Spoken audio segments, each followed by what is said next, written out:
everybody. Happy Friday. So far this week in math, we have gone over how to use a ruler to measure inches, how to use a ruler to measure centimeters.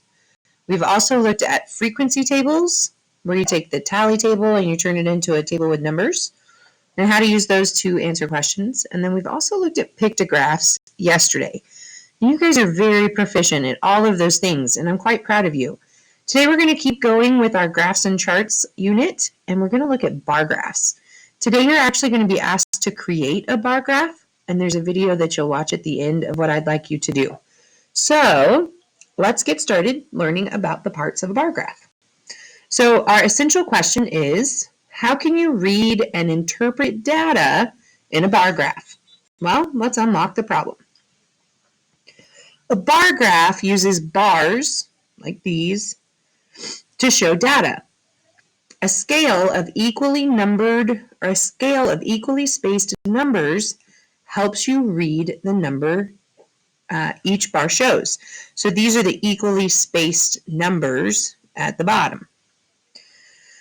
The students in the reading group made a bar graph to record the number of books they read in October. How many books did Seth read? So every good bar graph has certain things that it has to have, and you need to make sure that you know this because you're going to be creating your own. First, it has to have a title. This is my title. Ooh, that's hard to see. This is my title. We'll make it a little, here you go.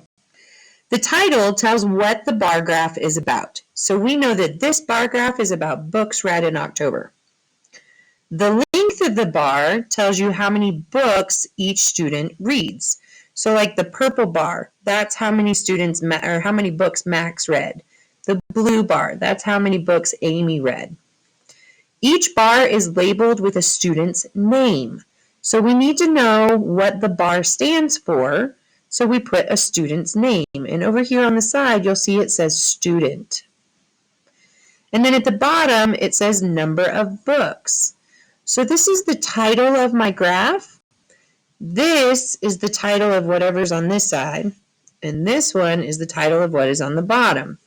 The scale is 0 to 16, and it's counting by twos.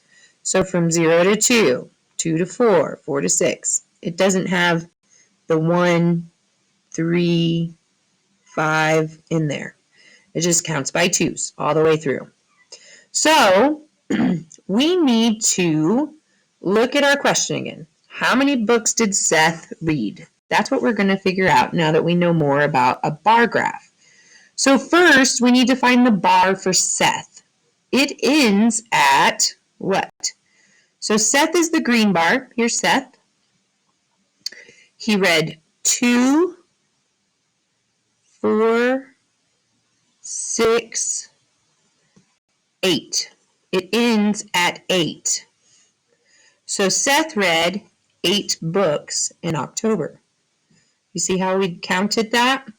All right, when you create your own today, you need to make sure that you have the lines going in your chart so it makes sense for your the person reading your chart.